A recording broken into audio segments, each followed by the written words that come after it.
Hey, good morning, good afternoon, good evening, wherever you may be. Scott Luton and the Hall of Famer Jake Barr here with you on Supply Chain Now. Welcome to today's live stream. Hey, Jake, how you doing today? I'm working on my tan, Scott. Nothing could be better. Now, what beach, if you want to give us a general Uh, vicinity, where are you at? seven beautiful miles of white, pristine sand down here in Mexico. Oh, outstanding. I'm very jealous. I'm green with envy, Jake. But hey, even better than that, almost. Not quite. Well, hey, it's the buzz today, folks, where every Monday, 12 noon Eastern time, we discuss a variety of news and developments across global supply chain and global business. News that matters is what we like to call it. And the buzz, folks, is sponsored by our friends over at EPG, a leading global provider of unified supply chain execution software. EPG has over 1,000 team members across 23 locations worldwide, serving over 1,600 customers. Learn more about what EPG can do for your team at epg.com. Okay, Jake, got a big show teed up here today. We're going to be talking about a few supply chain trends to keep on your radar here in 2026. Hey, the Supreme Court has a big decision on tariffs that may be released this week. We'll talk about it. Given the energy demand spike, we're also going to be discussing one big development in the new chapter of nuclear energy. We're going to get a supply chain leadership pulse check with the one and only Jake Barr, all that and much, much more. And in about 12 minutes or so, who's counting, we're bringing in a special guest. Tanzil Uddin with Manifest is with us here today. You can enjoy his perspective, I promise. Big time event on board. That's right, Jake. And we may even squeeze in a little bit of basketball, Jake. You think we'll have time for that today? Always. All right. So, folks, stay tuned for a big edition of The Buzz powered by EPG right here today on Supply Chain Now. Okay. So, before we bring on Tanzil, Jake, here on The Buzz powered by EPG, I'm going to tackle three things on the front end.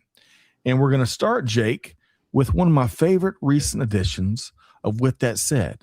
And I love this quote here from Indra, the former CEO of PepsiCo. While supply chains represent the biggest cost to a company, they're also its biggest opportunity. I love that.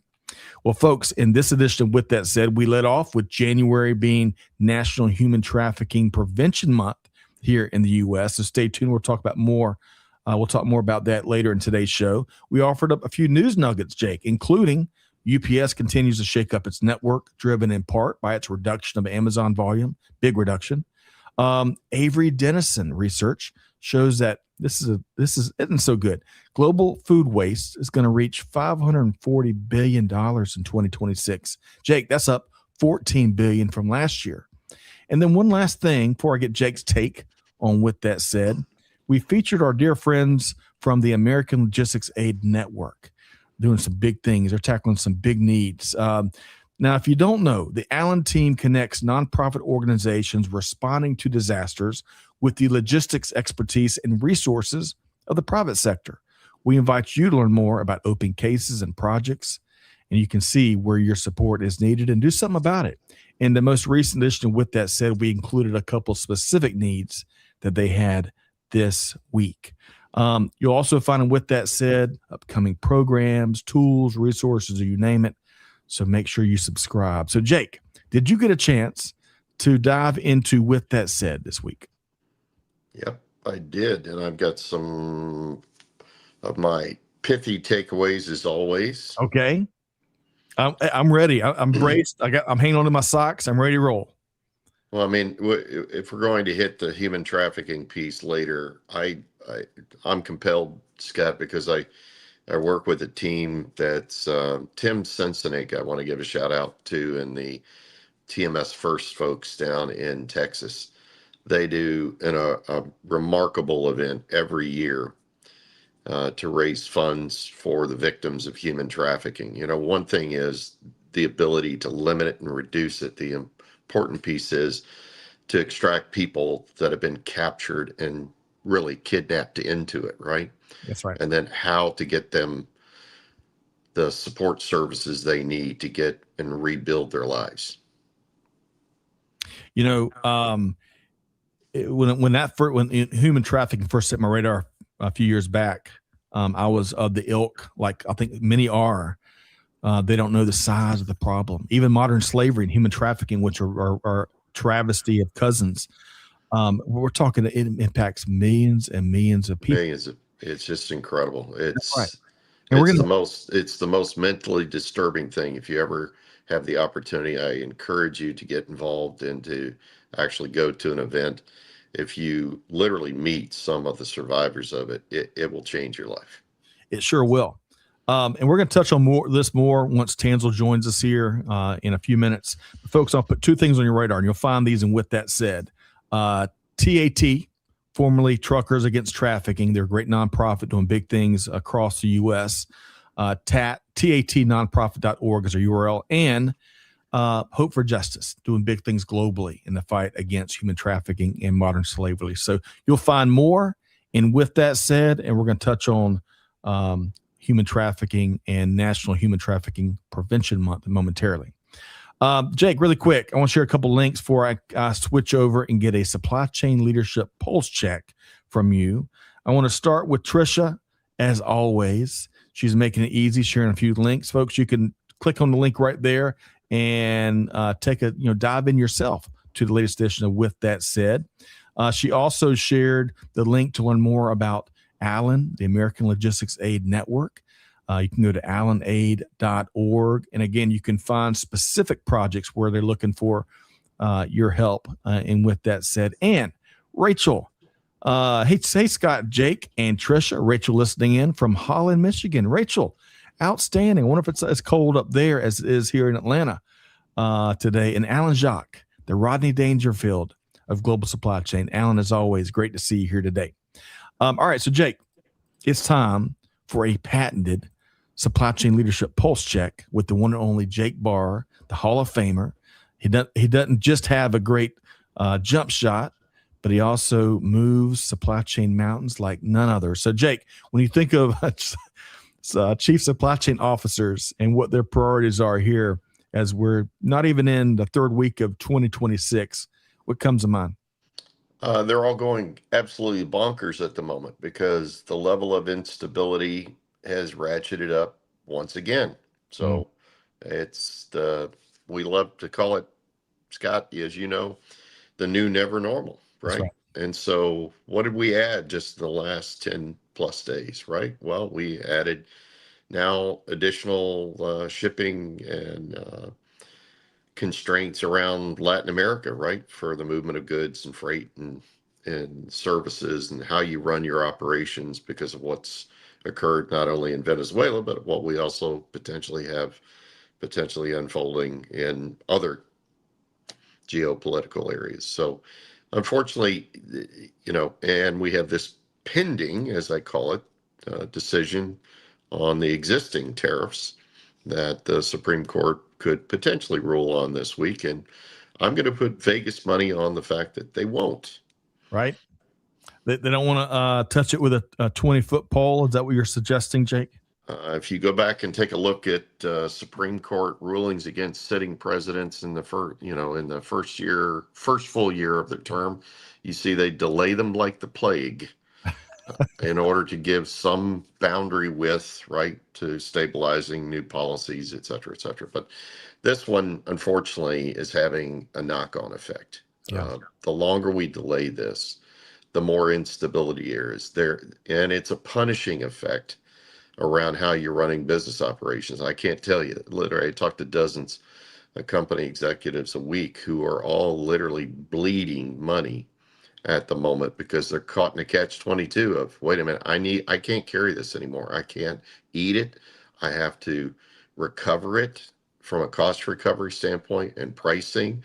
And so we've got just a massive economic factors that are really swirling in the heads. And then, Scott, we've got to make simple decisions, which is, where am I going to make something? Where am I going to source something? How am I going to put it together? And how am I going to get it to market?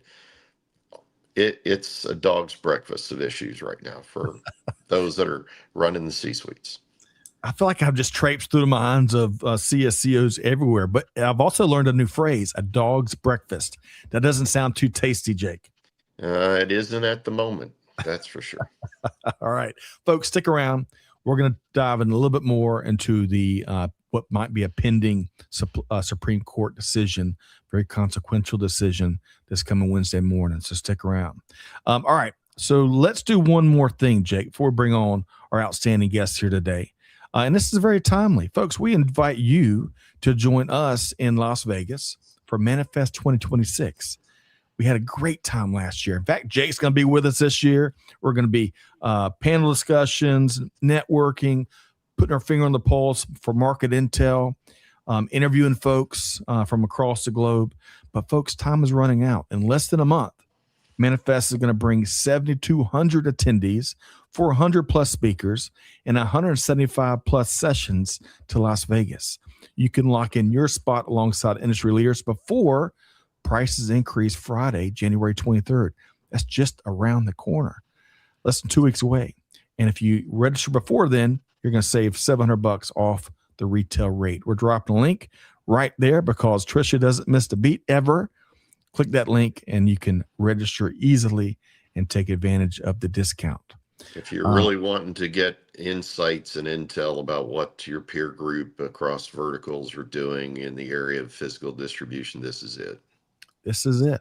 This is it. I think that was a tour at some point, a musical tour at some point. But nevertheless, folks, we'll see you in Vegas at Manifest, which brings me, Jake, brings both of us and all of our great SCM global fan members out there to our guest segment here on The Buzz. Speaking of Manifest, we're delighted to bring on a friend and special guest here on The Buzz, powered by EPG. Tanzil Uddin is Senior Vice President, Content and Partnership at Manifest. Now, in this role, he spearheads content audience development for the event, in particular working with, we were just talking with Jake about senior leaders. Well, Tanzil works with CSCOs, COOs, and CPOs and other supply chain leadership personas that take the stage and attend with their teams. And prior to the several plates he runs today at Manifest, prior to joining Manifest in 2021, Tanzil led programming and shipper-related efforts for numerous events in the last mile, urban logistics, and cold chain spaces, respectively. So let's welcome in Tanzil Uddin with Manifest. Hey, Tanzil, how you doing today? Hello, Scott. Hello, Jake. I'm doing well. Thank you. Good to see you both. I'm so glad you could take a quick break. Jake, he's moving fast right now, right? It's game time. It's go time. Oh, it's go time. In fact, he's got a new baby. I'm wanting to figure out whether he's actually going to strap the baby to his chest and be a first-time participant at Manifest. I'm with you. Hey, I'm taking snapshots at Tanzil, so we shall see. And kidding aside, happy birthday to Zayed. Is that right? Ziad, yes. Ziad turns 1 this week. My apologies. Ziad, 1 year old this week. That's awesome. Hey, really quick, before we dive into the news, and folks, we have a lot of news coming at you today, a lot of perspective today. Start with a fun warm-up question, Tanzil and Jake. So did you know on this day, back January 12th is today, it's hard to believe we're already there, back in 1970, the original jumbo jet, the Boeing 747, made its maiden flight. Now, in case you didn't know, the 747 was the first wide-body airliner. It was the first to use the twin-aisle layout, and it was also the first to use high-bypass turbofan engines. Now, the final Boeing 747 was delivered in 2023, and over 400 are still in service, with most of those, of course, being freighters. So, folks, we always try to equip you to win trivia contests all around the world. So, with all that as a backdrop, Tanzil, I got to ask you and Jake, on your longer global flights, as you're out there shaking hands and collaborating with all the industry leaders, to get there, though, do you sleep? Do you work? Do you read? Do you drink? What's part of your routine there, Tanzil? Well, I love that question. I am a sucker for routine. Try to keep it as consistent as possible. Yeah. I always need a few things. One of those will be my over-the-head headphones. I have a hard time sleeping in flights, so before any long-haul flights, I will download some of my favorite shows. For now, that would be The Office, some episodes of The Office, some episodes of Better Call Saul on Netflix, and I would just watch them while on flight until I figure out how to fall asleep. But that's my typical routine. I need some shows that I can watch throughout the entirety of the flight. So I will do the math of how many episodes will that amount to on any given show. Tanzil, I love that. And we just Man and I just finished watching Better Call Saul because we jumped off too early and we were watching it live. So Tanzil will have to compare notes after the fact, and of course The Office. Jake, same question. You're all around the world all the time. What's your long flight routine? Rule number one of long flights: you must immediately, upon entering that airplane, put yourself in the time zone of where you're going. So that automatically means if it's middle of the night, you sleep. You don't have any disturbances. No food. You've got to get your body acclimated for making it an easy jump start to the new arrival destination. Okay. All right. Getting those what are those cycles called? I almost said nocturnal, but that's night cycles. Anyway, getting those biocycles synced up and aligned. I'm with you. Hey, Mr. Samke from Tanzania, great to see you. Let us know your long flight routines. You or Rachel or Alan. Alan, I know you're on flights all the time. Let us know what your take is, your routine is as you fly here and there. Okay. We are going to get into a series of news stories here today, Tanzil and Jake, and we'll get everyone to weigh in. And then we're also going to dive more into what's to come at the big Manifest 2026 in Vegas. So folks, stay tuned. But we're going to start with the news. So our friends at Supply Chain Dive shared an interesting read recently, I think it was last week, focused on 5 supply chain management trends they recommend us keep front and center on the good old radar this year. Now, the 5 they cite, and let me get both of y'all to weigh in. Number 1, fragmentation and diversification will be fueled by geopolitical risks, something Jake already touched on. Number 2, supply chains will be tested by many things, especially economic turbulence. Number 3, a top priority for many supply chain leaders, cost optimization. Stop me if you've heard that one before. Number 4, AI hype. What's going to be facing a recalibration of sorts. And number 5, the supply chain workforce challenges. They're going to persist. Folks, we've got a great manufacturing workforce edition of the bridge coming up here next week. We need to drop a link on that. All right. So those 5 trends to keep front and center, Tanzil. Your thoughts there? Yeah, no, I think this just echoes what the two of you were talking about earlier. These uncertainties are, essentially the new norm for us in today's environment. What used to be called black swan is now pretty much, it feels like it's a daily thing in the supply chain. And I think I've talked about this before in previous conversations where decisions just feel extremely heavy right now in the supply chain. But what I get from this article in particular is that it's more so about strategic action that will outweigh reactions. Can we actually anticipate inflection points and act quickly? And I think that will help certain organizations outperform. 2026 is perhaps about turning some lessons from recent volatilities or ongoing volatilities into strategic resilience. And it's not just about adopting new tools, but how do you pair them with smart cost management, and workforce upskilling will be the key. Tanzil, you're very poetic with that perspective, and Johnny on the spot. Jake, what would you add when it comes to these trends or others?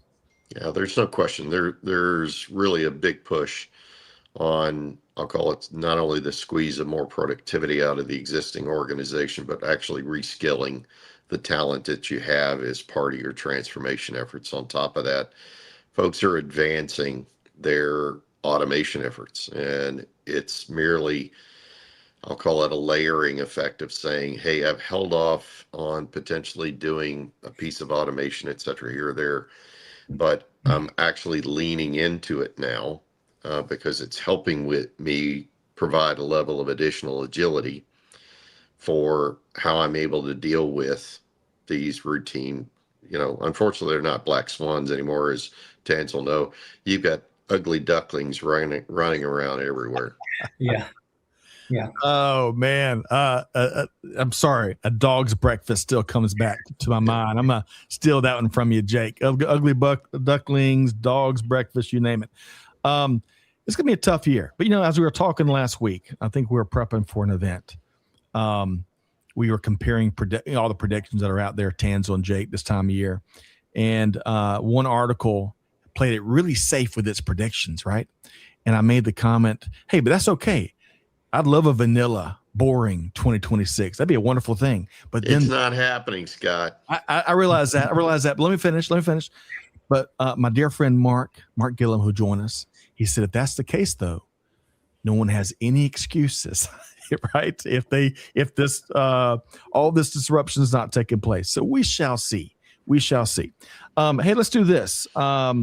Workforce was one of the big trends. Tanzil and Jake both spoke to it.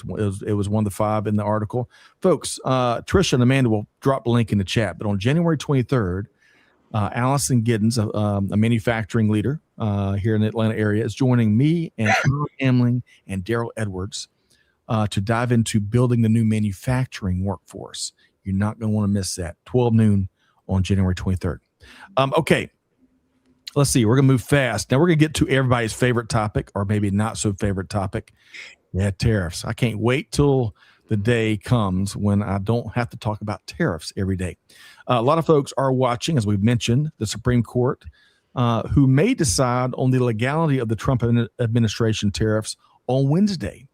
As reported here by CNBC, the High Court pushed a potential tariff decision from Friday. A lot of folks are watching last Friday to this Wednesday, January 14th. And if the court rules that the tariffs enacted last year are largely illegal, the markets will likely rejoice, right? A lot of us may have parties and rejoice too, but there's quite a mess to clean up, as tons and tons of tariff payments will then have to be refunded, right? However, some legal analysts say that the White House may find a different path, alternative path, to maintaining and enforcing the tariffs in place, no matter what the High Court decides. So, Tanzil, I can't wait to get you to weigh in on this possibly very consequential week.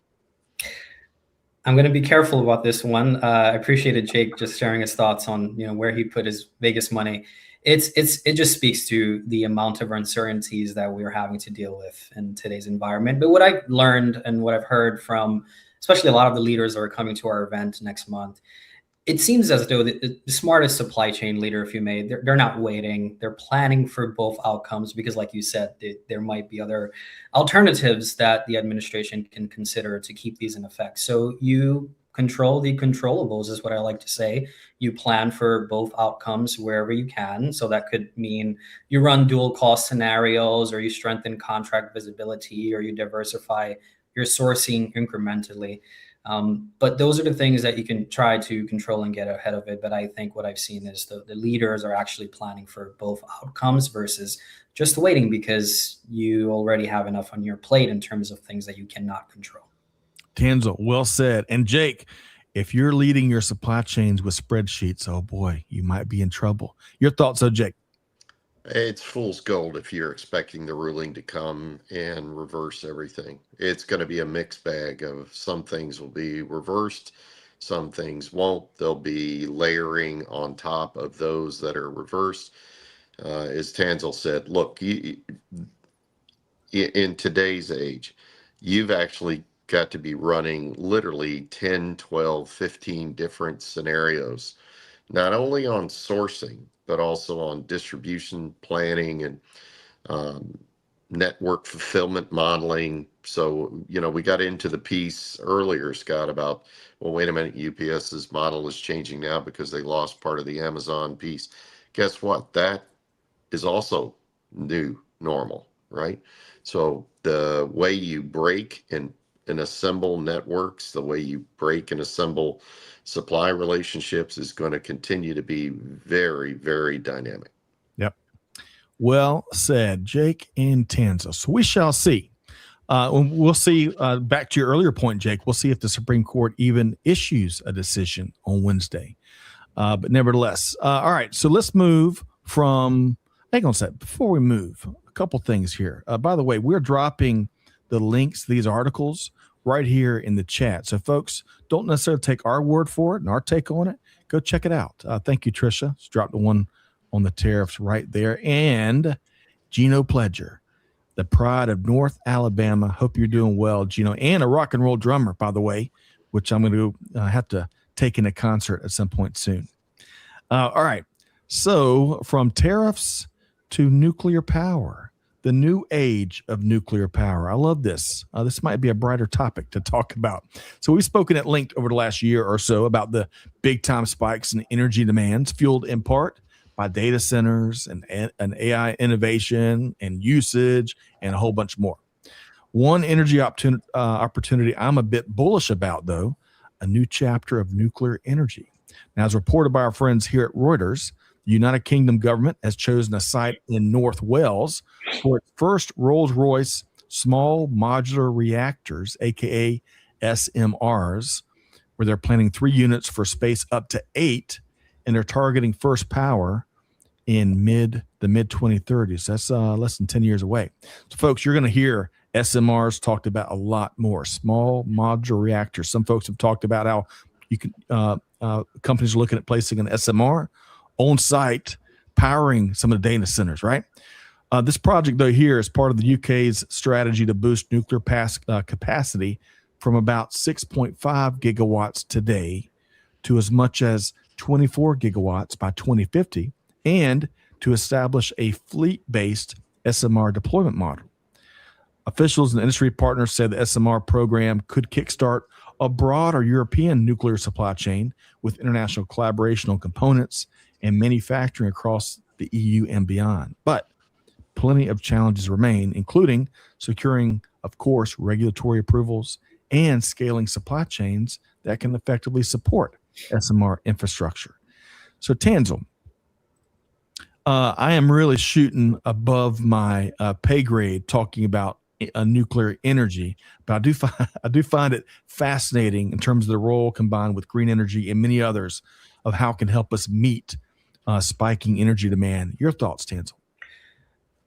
Yeah, thanks, Scott. What I found interesting when I read this is that Europe and UK are treating SMRs as a supply chain strategy. They are explicitly trying to standardize this. While if I speak to the US, we have incredible innovation, but there's just more fragmentation, which makes certain things harder to scale sustainably.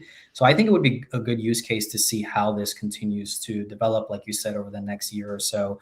And on the side, just other initial thoughts I have is just behind closed doors. I wonder or I ask, can this lower scope 2 emissions, for example, without increasing cost volatility? Does it support 24/7 daily operations, whether it be at a factory level, DCs, the pharma, cold chain, which are things we're really interested in at Manifest. So that's going to be interesting, again, behind closed doors as you hear from different supply chain leaders. Tanzil, I'm with you. It's a fascinating time. Jake, what would you add? We need all and more, Scott. There's not enough. In fact, the SMR strategy, I'm with Tanzil.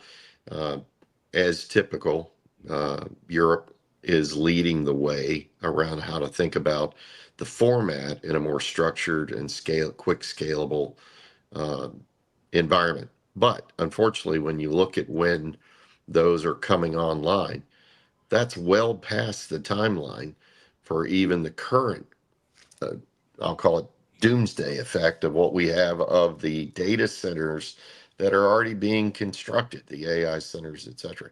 We're outstripping the grids. It doesn't matter which continent you're talking about, more than we're able to generate. And so we need all of it, right? We need the entire recipe, the menu, walking into the restaurant. We need wind, solar, fossil fuel, nuclear. We need it all. That's right. Well said. And folks, you're going to be hearing a lot more about energy in the months ahead if you haven't heard already. In fact, one of my favorite, going back to the prediction blogs and all that come out this time of year, one of my favorite ones mentioned that, hey, we can't take energy for granted when it comes to planning our network infrastructure and the like. And I find that to be very astute. Okay. Jake and Tanzil. Next up, we're going to be talking a little bit more about Human Trafficking Prevention Month. But before we do, I mentioned a great edition of The Bridge coming up January 23rd. Folks, Trisha has dropped the link to that show right there in the comments. That's the one that's going to be diving into the notion of building a better manufacturing workforce. So come join us. All right. So this month, now, folks, sometimes some folks are going to refer to January as National Human Trafficking Awareness Month. Others are going to be talking about Human Trafficking Prevention Month. I think in layman's terms, it's know more and do more month when it comes to human trafficking here in January, and really year round. And the year round part is important, as referenced by this great article here. But before we get to what Inland Kenworth is doing, let me share a couple of nuggets, which you're going to find. And with that said, our newsletter earlier. So again, human trafficking is no small problem. It impacts tens of millions of people worldwide. An estimated 27.6 million people globally are victims of trafficking and forced slavery. That is remarkable. Broader modern slavery estimates, including forced marriage, push that figure closer to 50 million people worldwide. And sadly, roughly 25% of victims are children, underscoring the extreme vulnerability of minors. But there is good news, because you great industry leaders, such as this 76-year-old truck dealership,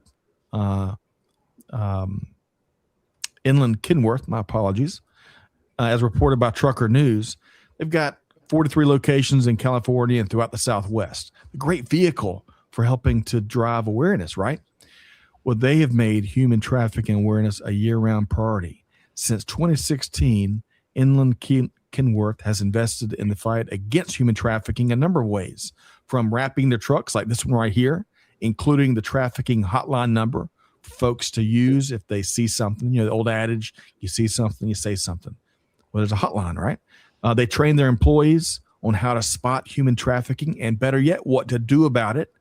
And they've put their money where their mouth is. They've raised more than $500,000 for the nonprofit TAT, formerly Truckers Against Trafficking. That is what I like to call action-based leadership, Tanzil. But your thoughts? I like to say we got to know more about it and know that things exist before we can get to elimination and prevention. But your thoughts, Tanzil? Yeah, no, I really appreciate what Inland Kenworth is doing here. And if I look at just our industry in particular, this also just shows that logistics isn't just about moving goods. It is also a key channel, or it can be a key channel for safeguarding human rights and embedding some of these ethical vigilance and efforts into daily operations.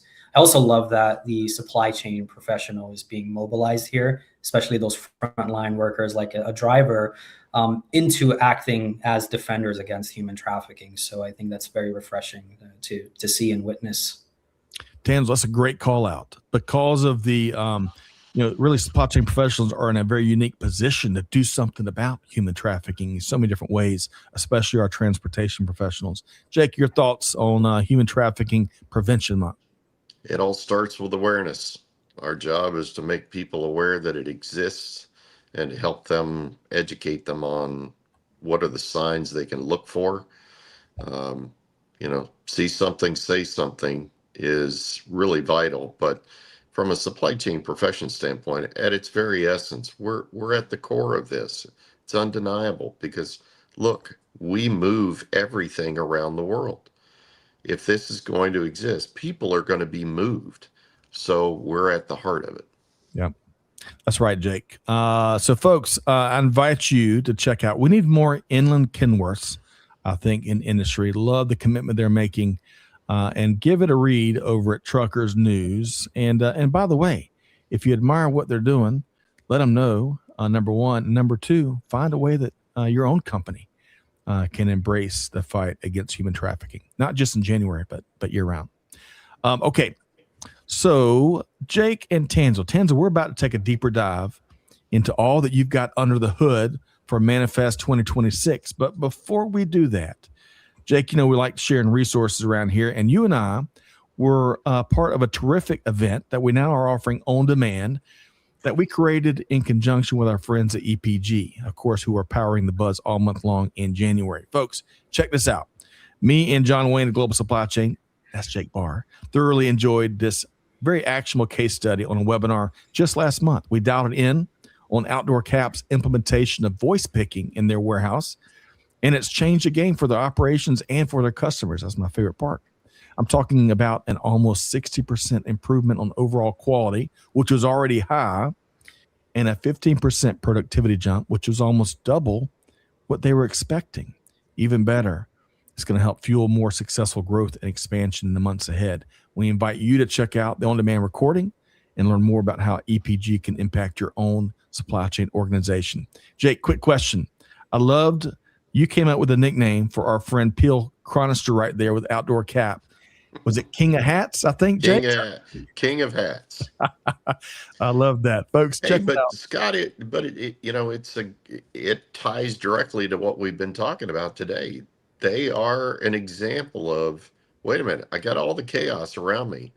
I'm not sitting and waiting for it to just drop on my head. I'm actually going to lean into change and drive additional, agility into what I can do in my lineup.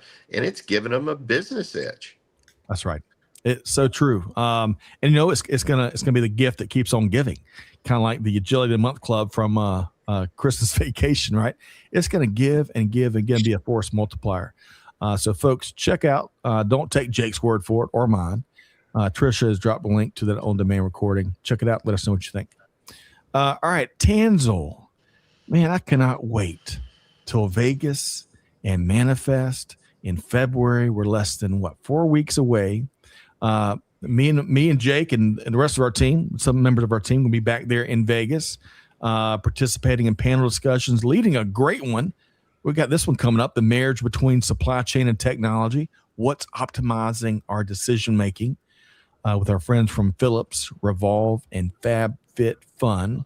So come check that out. We're going to be doing some interviewing. Tanzil, we had a lot of great interviews last week. Really appreciate you, Courtney, Pam, and the whole team, and how y'all facilitate those relationships. But here's where I want to, as we get ready to do all that and then some again, really excited about it. I want to ask you, Tanzil. This might be asking kind of like for your favorite kid, right? It's tough because y'all got a bunch of new stuff for 2026. But what's a couple of updates for Manifest you're most excited about, Tanzil? Yeah, absolutely. Thank you, Scott. I like to focus on a lot of the things that are new for this year's Manifest. Very excited to just be less than 4 weeks away, of course. We've added a couple of new segments, and this is just by demand, really. Our community has asked for it. One of them being there is an entire stage, for example, dedicated to procurement. We've evolved over the years to become the show that encompasses really the full ecosystem across plan, source, make, and deliver. And reflecting our discussion today, procurement really is at top of mind for so many, planning and procurement specifically. And so we're excited to have a lot of your chief procurement officers, your supply chain leadership, your technology leaders all sit at the table figuratively at our event to discuss some of the key issues that hit at home for them, especially given all the stuff that is looming around the industry today. That's one of them for sure. Another area is cold chain. There is an entire pavilion that is dedicated to this industry, looking at life sciences, looking at food and beverage, looking at perishables. What's happening, especially as climate change becomes so top of mind for us all.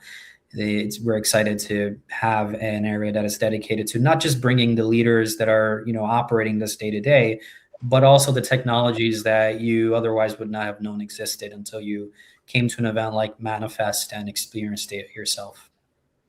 Tanzil, outstanding. And you saw Jake. Jake, I like how you applauded cold chain. Cold chain is fascinating. I love that focus. But your thoughts on what you heard there from Tanzil and what you're looking forward to at Manifest, Jake? Well, I'm especially thrilled by the cold chain piece. I mean, Scott, we were talking a bit earlier about the food waste situation, right? But I've had the opportunity to work, especially recently, on projects. Look, it's a convergence of how to use AI to not only do the old school, call it temperature monitoring and track, but actually to do predictive and prescriptive actions back in the supply chain processes to actually prevent the spoilage, to arrange for replacements, to ensure customer and consumer satisfaction in terms of the movement of the goods or the materials. I mean, I had a company that I literally worked with about 2.5 months ago with one of these firms in question, where we were putting, from the time we put the ingredients together in the lab, it was a rare disease medication, to the time it needed to be in the arm in a clinic of a patient, right, for their treatment. 6 days of shelf life, guys. 6 days, right? So you can't, it's not your grandmother's supply chain. You must have just incredible control, not only control, but then the added AI on top of it to be able to allow you to manage that flow and predict whether it's going to be good or not. Wow. Not a whole bunch of wiggle room. No. But Tanzil, love the emphasis. I can't wait to sit in on some of the sessions and meeting some of the leaders and the networking and sidebar conversations. Before we dive a little deeper into your passion for creating compelling content, I want to call out one more time, folks. You can register before January 23rd and still take advantage of some discounted rates. And Trisha's dropped the link right there in the comments to do just that. And Tanzil, folks can't delay. They got to move, huh? Nope. Yes, they do. Yes, indeed. Less than 4 weeks. Room block is selling out. It's all exciting. Outstanding. That's at the Venetian, folks, in Vegas. And as I heard someone, a really good person, tell me one time, when you do events at the Venetian, you know you have made it. It's like you're Elvis when you're doing events at the Venetian. All right. So Tanzil, love the core to any successful event, of course, beyond the people, but it's the content and the discussions and the topics and how folks can be informed and educated and entertained. And you've really, as I've been observing you, lurking and sneaking and seeing what you've been up to, you're a maestro when it comes to creating content and panel discussions and the like. Where does your passion for creating this stuff come from, Tanzil? I love that question. I really love content that tells a story, just like Manifest tells the story about bringing innovation at the forefront, bringing an ecosystem together under one roof to just benchmark, bring peers together to rub shoulders, talk about what's happening. Well, that's reflected on our panels as well. Are we bringing an ecosystem perspective to every single discussion that is happening, whether it's plan or source or make or deliver and all of the branches that stem out of those key themes? Are we accounting for the different perspectives that need to be at the table to really drive some of this forward? And as a result, are there some takeaways that our attendees can go back to the office with immediate action in the next week or month, not just the next year or years? And you kind of approach every session or conversation with that lens or from that lens. Chances are it bodes well for the people that are in the room. So yeah, I really love being able to tell a story. You're covering every aspect of the journey and supply chain, and you're ensuring that you're giving a chance to every perspective, whether it be that operator, that technology leader, even if they're seed early stage, we want to give them that voice. And similarly for the investors that contribute to a lot of our discussions as well. So you kind of hit it from operator, innovation, and funding, all of the above, when it comes to most of the discussions that are happening at the event. Tanzil, I love it. So Jake, I knew we were going to have a lot in common with Tanzil here, even though he's a Heat fan, which we can deal with the Miami Heat fandom later. But, two of his big points he shared there, amongst other things, I can definitely relate to because we try to bake it into the content we produce here. One thing you mentioned is how content drives action, right? Solutions, outcomes. Love that. That's so critically important. It's not talking for the sake of talking or creating content for the sake of just doing it. And number two, you mentioned diversity. And you look at all the data-driven studies out there, how the power of diversity can impact top lines, bottom lines, and all points in between. But what did you hear there, Jake, that really resonates with you? Well, I mean, Tanzil and his team do a great job of bringing together a diverse group of stories, because honestly, if you're a supply chain leader, the best thing you can do is look outside your four walls for ideas. It isn't that you don't have ideas in your four walls, but in many times, if that's the only place you're looking, what you miss is context of what might be a bigger opportunity. So when you get the opportunity to go through and listen from these other individuals outside your vertical, outside your experience, it just rewires your brain to think differently about pursuit against a problem. Yep. We all need to rewire our brains from time to time, sometimes day to day. That's what I've found. Tanzil, I want to again pull up the panel I'm a part of, thanks to you and your great work. Because I love this theme. I love the participants. I've really enjoyed this calls we've had thus far with them. But the theme, Jake, the marriage between supply chain and technology, what's optimizing our decision making. There's some marriages out there that, to continue this analogy, that aren't as long-standing and productive and fruitful. And then there's others because the leaders really invest in this marriage and invest in their team's abilities to make faster, better, more confident decisions. And they're going to be celebrating 100-year anniversaries, maybe. Jake, your quick comment on maybe this theme, and then Tanzil, I'm going to circle back around to maybe the origin story really quick in a nutshell of where this came from. Jake, your thoughts on the theme? Yeah, the reality, Scott, is this is a piece that you could talk about every week, every month, every year for the next 10 plus years moving forward, because we are deep in the age of using AI for the first legs of being able to solve problems. And the reality is, in a new period of never normal, our problems are constantly changing, the constraints around them, the issues, the evaluations that we need to do. So even using AI, it is going to be this sweet marriage of people and technology to actually drive us forward, because the models can only learn what we help teach them to learn. You have to provide that human element to make it deliver for you. Yes. Jake. Tanzil, I'm sorry. Go right ahead. I think you're to add to that. Oh yeah, absolutely. This is just one of those discussions, right, that we were talking about earlier, and I shared. Just decisions feel really heavy today in today's supply chain. And to Jake's point, there is a new norm of uncertainty that we're experiencing. So that marriage is key of tools and talent, which Jake already covered. It's and also just getting into the minds of some of these operators that are on stage with you, Scott, of this is what we're doing across our organization, our talent, and this is how we're leveraging AI, how we're feeding data into it to ensure its long-term stable success. And we're definitely excited to hear some of the outcomes or takeaways from a conversation like this one. Me too. Tans, like I get a certification, maybe even a 2-year degree out of each of these sessions that I participate in. So really appreciate the opportunity.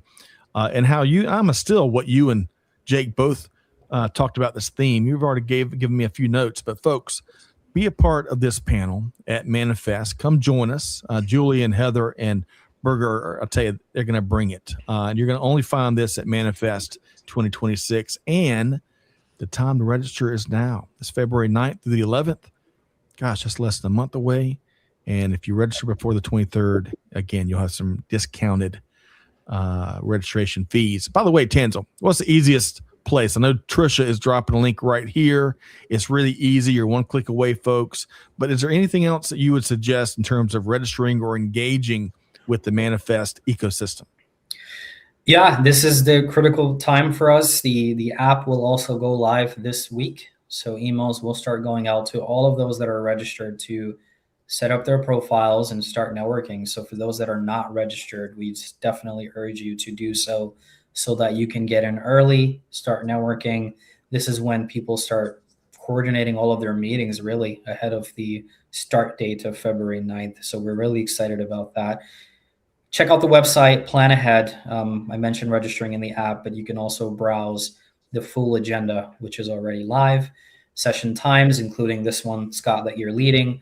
You can just kind of map out your agenda within an agenda, if you may, really develop your entire experience ahead of time, and then also leave some room for just serendipitous engagement while you were there. So you want to get in early, get into that app, and start networking now.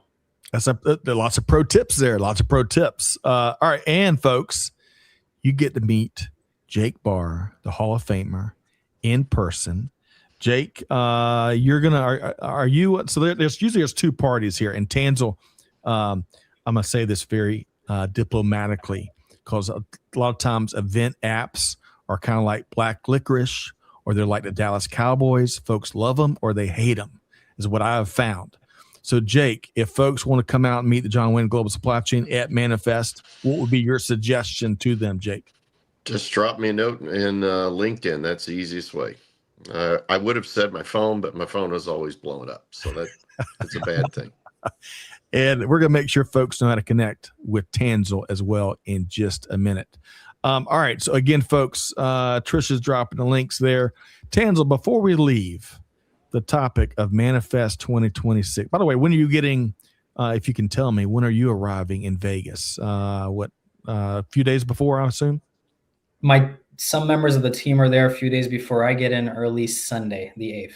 Okay. And if folks want to get together with you to talk supply chain or to talk and debate the Miami Heat and their performance this year, they may be Atlanta Hawks fans like myself. There are none, but that's okay. I agree.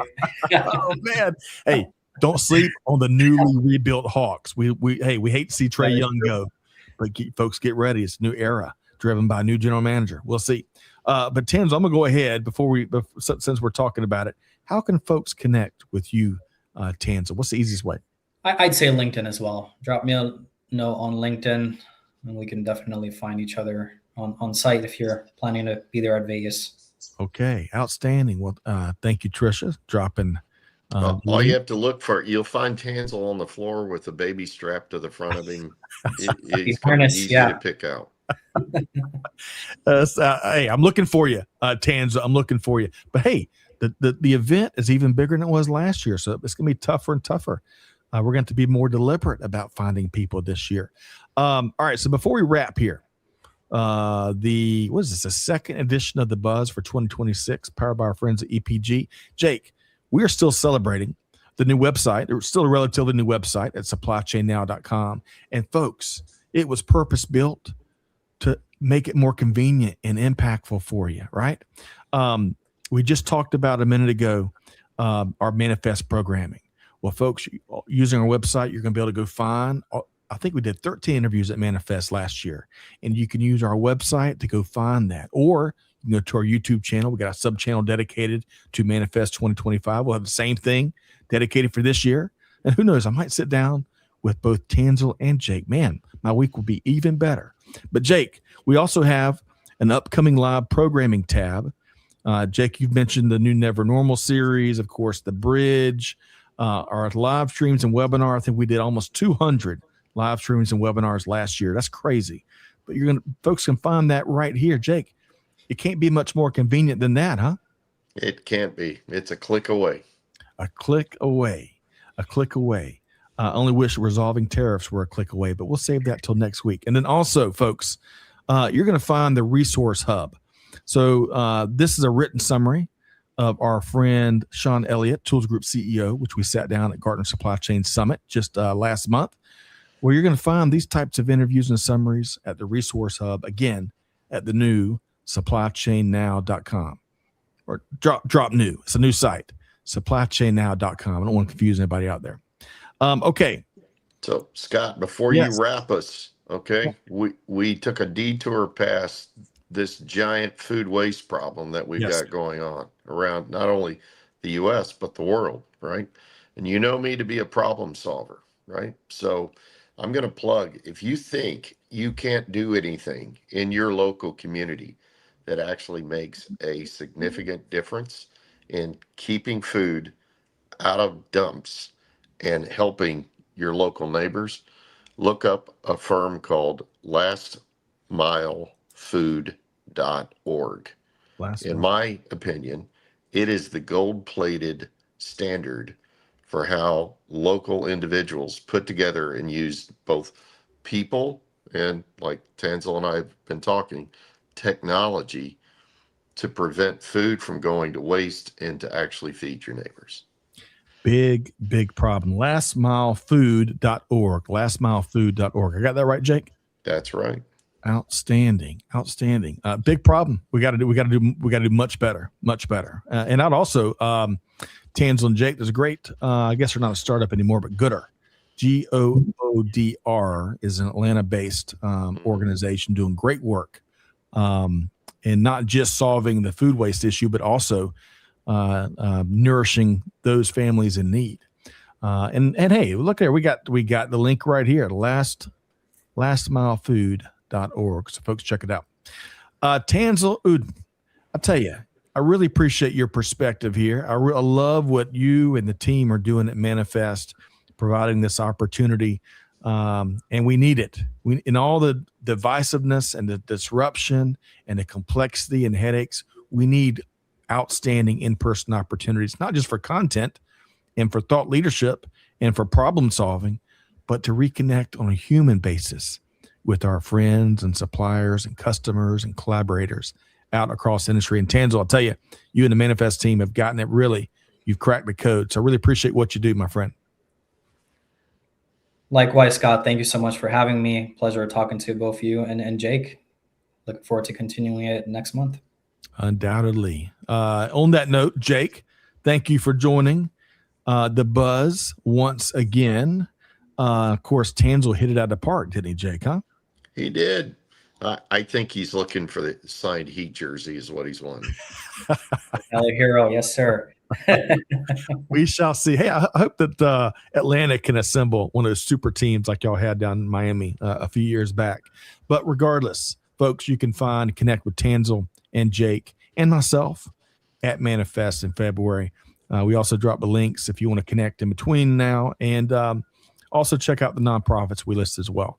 Big opportunities to take action. So as we wrap here today, I want to thank my dear friend, I think we're second cousins now, Tanzil Uddin, Senior Vice President, Content and Partnership at Manifest.